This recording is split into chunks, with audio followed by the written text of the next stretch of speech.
This is the Mic Drop with B. Anderson, and we are back once again. This time I am joined by Dr. Kimberly Luse, that is Doctor, and we are going to be talking about an event that is coming next year in February called VISIONoverSIGHT, hence the title of my book. But before we get into that, I'd like to ask you, how are you? I'm doing well. I'm really excited to be here. I'm always excited to spend time talking with you. It's inspirational to me, whether I'm watching you, but in person is always better. So how are you today? I'm doing pretty good. And, so we are here to talk about a very special event. But before we get into that, we're going to kind of talk about the events that will be preceding this VISIONoverSIGHT Gala. And that's where I'll turn it over to you. And, you can kind of get some insight for, the audience who have no idea about what Clovernook Center is or what it is that our organization does. So I'll let you give some insight about our Thursday and Friday events that will be leading up to Saturday. Sure. So Clovernook Center for the Blind and Visually Impaired really has a very unique role in this region and really around the world. We are in service to the population of people that are blind and visually impaired. We employ that population of people. We have, as you know, as one of these employees, some really amazing staff that keep the place humming and running. We so over the last several years, we have hosted the Braille Challenge, and I'll talk about that as part of this event, but if I could just give a little context. So the Braille Challenge is held every February, and it's been held physically except for COVID, which of course disrupted everything, but it's held here at Clovernook, and it's K through 12 students that come down to compete to see how literate they are in Braille, and the two things are accuracy as well as speed. And so it's this big celebratory opening, and through the day there's the testing part for all of the students, and then the grading happens and the award ceremony happens, and it's just a big wonderful event, and the winners in the categories go on then to the nationals. I equate it to the spelling bee loosely, that everybody's sort of used to. We couldn't hold that event the year before last because of COVID. So we started trying to say, what could we do that would be interesting, keep people engaged, and try to come up with something that could connect folks even if we weren't here in person. Boldly BVI, Live, Work, and Play was born. A lot of clever people got together, brainstormed, and tried to figure out what can we do. We will take it virtual. It did not include the Braille Challenge, but we got a lot of wonderful people together. Stephanie Jones from the Memphis campus of Clovernook Center did the interviews. You were one of the interviewees. We had one of the first clerks at the Supreme Court that's blind was one of ours. One of the Braille Challenge winners was one of the interviewees, and so it was a wonderful format. And then at the end, the person that we featured to talk about play was Matthew Whitaker, and he's the jazz pianist that is being followed.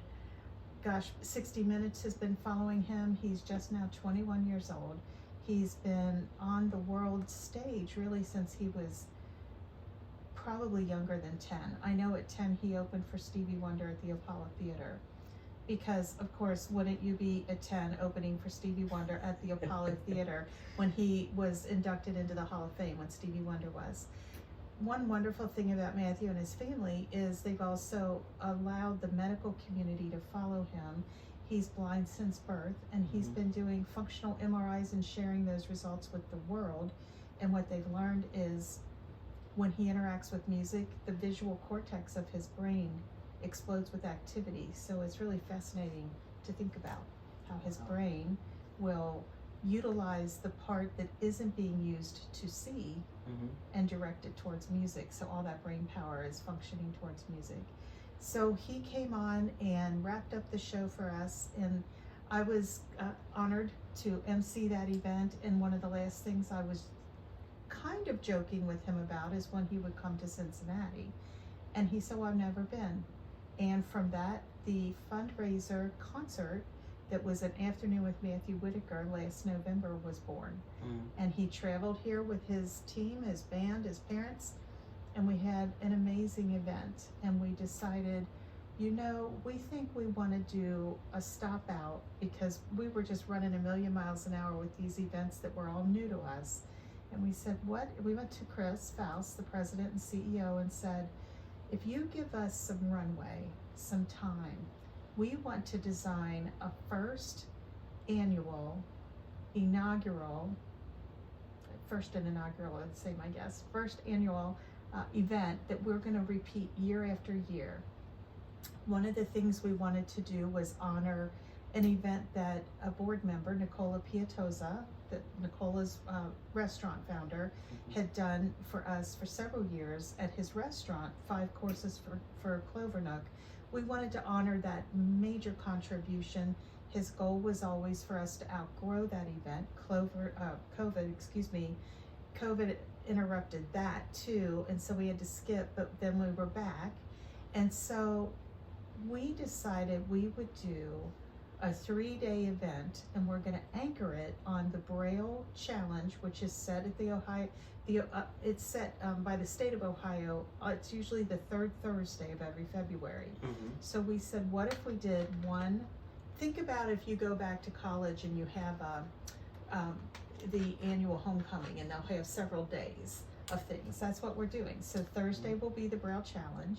Friday, we are going to focus on the adaptive sports that we're doing here at Clovernook. Almost any sport you can think of, they have figured out a way to adapt it so blind and visually impaired people can enjoy it. So Friday, they're trying to finalize what they're doing still. I know that they are focusing it on Friday, but Saturday morning, they are also finalizing going to Perfect North ski slope to have skiing. And so this will be a first year event as well, correct? Yes. Okay. Yes. And then Saturday evening, we're going to culminate the 3-day event with the VISIONoverSIGHT celebration for Clovernook Center for the blind and visually impaired. We are going to have it at the National Underground Railroad Freedom Center. So we've, in numbers, outgrown the location for Nicola's restaurant, but also he has certainly donated his time and talent and treasure, and it was his goal. We asked Nicola, who again just rotated off of the board, if he would serve as our honorary chairperson for this event, and he was so gracious to agree. And so he's leading our steering committee, and they're giving us a lot of input. So we have a number of people helping us in a volunteer fashion for that. And the evening of so February 23rd is the Braille Challenge, the 24th is Adaptive Sports, 25th in the morning will again be a little bit spillover of adaptive sports to Perfect North. And then if we turn to the celebration, we were searching what would be the perfect title, what's a great umbrella, how can we capture what we're trying to do, and we started thinking about you and the published work that you had done for VISIONoverSIGHT. That's when we contacted you and said, would you allow us to use that as the umbrella that is our VISIONoverSIGHT weekend? And our hope and our plan is to every year have these 3 days. You know, when you leave on the 25th of 2023, it'll have the save the date. It won't be the exact same 23, 24, 25. It'll be Thursday, Friday, Saturday, anchored around the Braille Challenge. And so that event, we're having live auction items, silent auction items donated. We're going to open with a happy hour. We're going to be in the Great Hall there at the Underground Railroad Freedom Center. We're going to have a dinner where our own Stephanie Jones is going to be the keynote speaker. Her inspirational story will give you goosebumps. So she's going to do that. Then we're going to move into the auditorium for the fundraising event. During the fundraising event, we're going to award the first of three. We've got awards that we have developed in three categories that we're going to then have happen every year going forward. So the Community Award winner, the President's Award, and the Vision Oversight Award. So to date, the Community Award winner is going to be our own Leroy Johnson, who is retiring as our longtime facilities maintenance man. Mm-hmm. And that category we asked for submissions from people. And so we had nominations, and our Vision Oversight Steering Committee, they looked through those and agreed Leroy should be this first recipient. So we're thrilled about that. The President's Award is going to be selected by Chris. And then the Vision Oversight, which is really the top award of the night, we have asked if Matthew Whitaker would consider being our first recipient, and he has said yes. So he's returning, and we're going to award that to him. So, you talked a bit about having this event, going to President Chris Faust and trying to, create an ongoing year after year event. And you said, it made you and the committee think of me and my published book, Vision Oversight, A Legally Blind Poet's Truth. What was it about Vision Oversight that, made you all say, this is what, we want our event to be called? Like, was it just the title? Was it the context of the book? Like, what was it?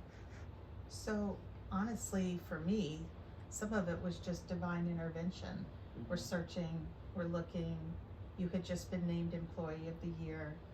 We're thinking, we're looking. I'm an author, respect your work, love what you're doing. And all of a sudden we realized it was standing right in front of us. Mm-hmm. And that's when we wanted to see if you would be open to that, which mm-hmm. of course you were very excited and gracious about that, so that we could capitalize. And it really ties it all up with a beautiful little bow, right? You're our Employee of the Year this year. Mm-hmm. You're here. Here's your book. Here's our event. Right.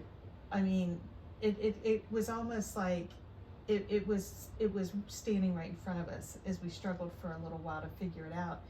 And as soon as I said, could it be Vision Oversight, we all just looked at each other and went, of course that's what it is. It was just, really, truly, you've had moments like that, right? Where all of a sudden you go, it's right here. And so that's when we approached you to see. And we should say, you're composing an original poem to be read at the event. Well, I'll actually be reading a poem out of the book. Oh. Well, there's an amendment. Yes. That's good. Yeah. So, I figured, why not take a poem out of an originally written poem out of Vision Oversight and read it at this event. I figured it would only be right. I always had huge aspirations for Vision Oversight. I honestly didn't know what I wanted it to be, but a couple of years ago, when I figured out what I wanted the book to be called, I went to Chris and I spoke to him about, maybe using Clovernook grounds as, kind of just a space to do an event for Vision Oversight, because I always wanted to do something big with it. I just didn't know what it would be. I didn't know, what direction I wanted to go in, but I always wanted it to be bigger than just a book. It took me a while to kind of create that title. I Googled, I did a lot of research so that when someone looked up Vision Oversight, they would find this. Mm-hmm. And they wouldn't find, sometimes you see a book and it's a similar title as a song or a movie or whatever, and when you search it, your stuff can kind of get lost in the fray. And so I wanted to create something that was original and, you know, something that could be marketed very well. Well, and you know, think about how all these pieces, that's before I really knew you well, right? And then all of this coming together, and now it's trademarked for you. Yeah. So nobody can ever take your Vision Oversight from you. And it's just, I just can't think of a more perfect umbrella, those 3 words, you know, and so it just captures the spirit of exactly what we're trying to do. We want to, of course, have a successful fundraiser, but a big goal of this is to have an awareness raiser. People, I will go out in the community, and I'll tell you, you know, 8 years ago, before I met Chris Faust, I didn't know what Clovernook Center was either. And so here we've been almost, 2023 is 120 years of continuous being open, and lots of people still don't know about Clovernook Center. So we want to raise awareness and friend raise as well as fundraise. And so having that thread tie it all together, the Vision Oversight weekend, we just want it to become something that everybody says, oh yeah, we can't do that the 3rd weekend of February. That's the Vision Oversight event every year. That's where we're going to be. And what do you hope is the greatest takeaway from this event? Like, what do you want people to leave learning or knowing after attending the Vision Oversight Gala? So there's a couple things. We're going to have quite a few of our staff members there, so people can actually interact, see, touch, talk to these people, right? If you want to have a little boost in your day, go find Terry Strader and talk to him, right? We're going to have our folks there to experience this, so that people will interact and have that inclusion piece very evident. Also, we want people not just to have a brand awareness of Clovernook Center, we want them to understand 120 years and continually, there's not a lot of places that can boast that. Right. And so we want them to know the history about it being the first home for blind women in the state of Ohio. We want them to understand about the fact that we're the largest producer of Braille print in the world. 30 million pages a year. 30 million pages a year. We want them to know that if they want to come and tour, we're open for tours. We welcome that. We want people to come and walk through and interact and see what we do. We want them to take away that it isn't just here and in Memphis. There's a global footprint at this point. I know Sam just got back from Africa. There's a global footprint of where the Braille is going, as well as, well, you were just at Northern Kentucky University today, and the graphic design of the, what is it? It's not that. That's 3D models. The 3D models, and how they are supplementing the Braille and the books with the 3D models for better comprehension for folks that might need that, and just to really, I personally want people to come away. When I say Clovernook Center, I don't want to have anybody in this region, we'll start with the region, say, what's that? I want them to know what it is. And then we can continue to build out our base of support, because the work that we're doing, the ripple effects of it, there's really no way to measure it.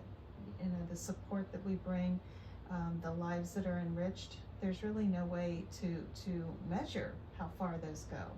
And so I am really excited about getting the word out. We were just listening to a spot that's going to be running, you know, on the radio. I mean, it's so exciting to keep, now we're starting to hear it, little spot commercials and things. And so it's really the event itself. I just keep trying to think as big as I can, you know, this as an artist, as big as I can possibly think, what else can we do? You want to know something very clever about this? So it's 120 years next year. So when we do the first one, it'll be on the 120th anniversary. So Rhonda and Curtis and I sat down and we started thinking, how do you denote 120 years as an anniversary? You know how some anniversaries they say give a gift of paper, give a gift of, you know what? So we couldn't find 120. Rhonda looked up 60 and found that that's the year of the diamond anniversary. Okay. So guess what we're calling this? The double diamond. Aren't we clever? For 120. Okay. And we're having just such success with people supporting this.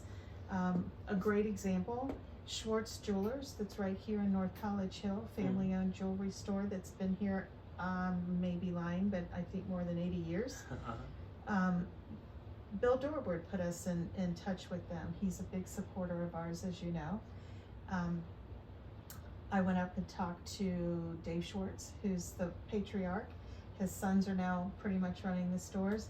But I said, we just had a vision of something to raffle off, and we wondered about a piece of jewelry with 2 diamonds, a double diamond piece of jewelry. And he and his team are designing that right now. Wow. And they're going to donate it, and we're going to raffle it off until the event and through the event. And we're going to sell chances for it, $60 for a chance, $120 for 2. So we just keep like going, what if we did this? It's just really been exciting.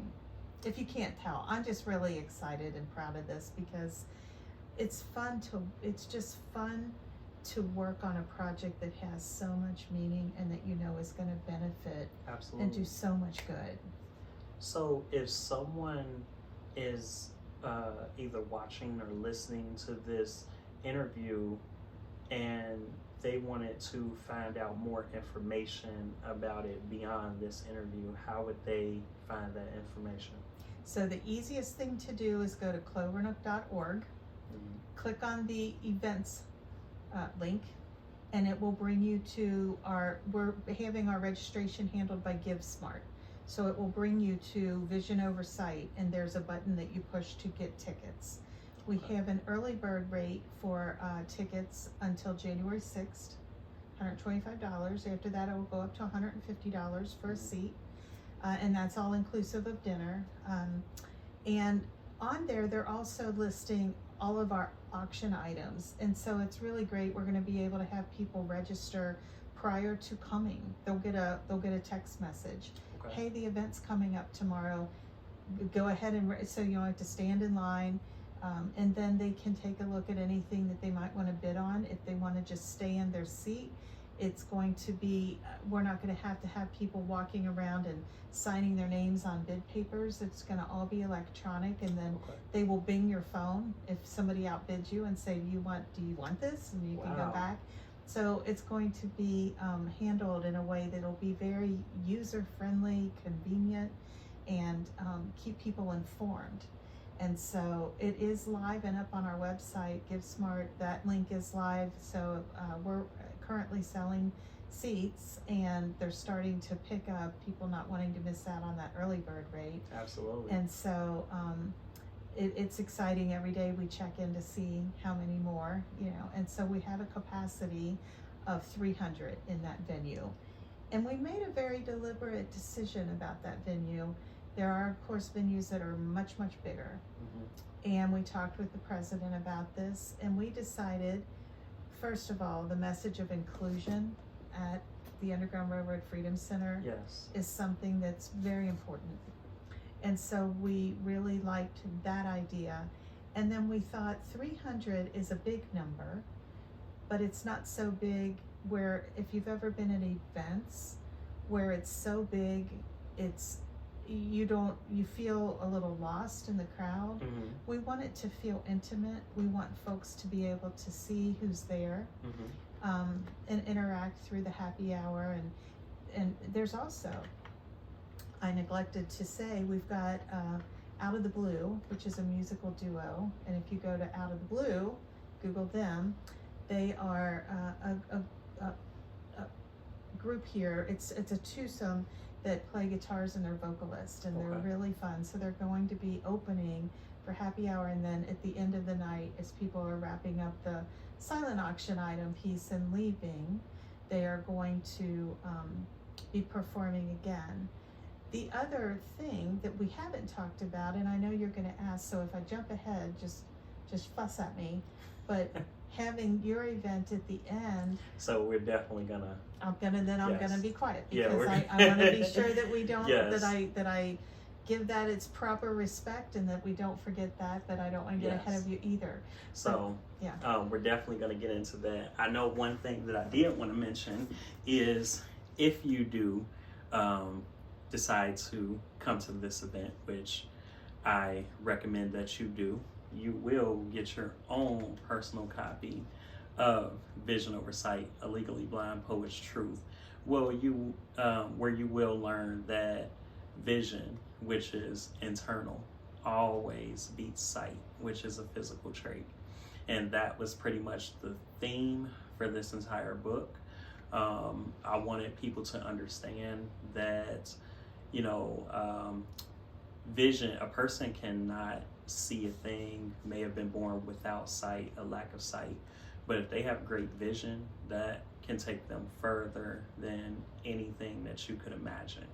And so that was one thing that I wanted to make sure to add, that with your swag bag that you will be getting, you will be receiving this book. And so you don't want to miss out. Even if you have the book, it can be either a keepsake or something that you can share with a friend. So I wanted to make sure to share that before we got into the end of the night affairs. So I'm just so excited. I'm jumping all ahead. So, there you can. So yes. So I wanted to get that in before I take off down that road. Yes. So and another huge benefit of coming to this, it's really exciting, is after we finish with the fundraising part of the evening, the stage will belong to you, and you are going to be the person interviewed to tell your story. Yes. Remind me again who's going to be your interviewer. So it is going to be Gifted Johnson Wilkinson. She is a fellow author, poet, creative, and I mean, she wears a lot of hats, just like myself and just like you. And so, yes, she will be my special guest interviewer. When you and Chris first brought the idea about me doing an episode of the Mic Drop with B. Anderson at the Vision Oversight event, I jumped at the opportunity and I thought, hey, why not use that as an opportunity to, kind of tell my story, being that I am the author of Vision Oversight. And so I reached out to Gifted, who is someone who is a close personal friend of mine, and she happily accepted. And so, yes, we will be doing an episode, which will be the official episode of season 2 of the Mic Drop with B. Anderson. And yes, it will kick off with me. That's exciting. I mean, it really is. And when I think about Stephanie sharing her story for the dinner hour, then wrapping up with your personal story, I mean, if folks aren't inspired after this night, I'm going to have to check their pulse as a medical professional. Really. And it's interesting because this entire book, there would be no Vision Oversight. There would be no Vision Oversight without Boldly BVI, which you mentioned earlier, where, I was a panelist, I was interviewed, and that really jump-started Vision Oversight. And I will go even more in depth when I sit down with Gifted on February 25th. Yeah. But I just, wanted to add in there that there will be no Vision Oversight. I'm not sure what the event will be called if not for Boldly BVI, because talking about living boldly with a visual impairment was not something that I was interested in doing before 2021.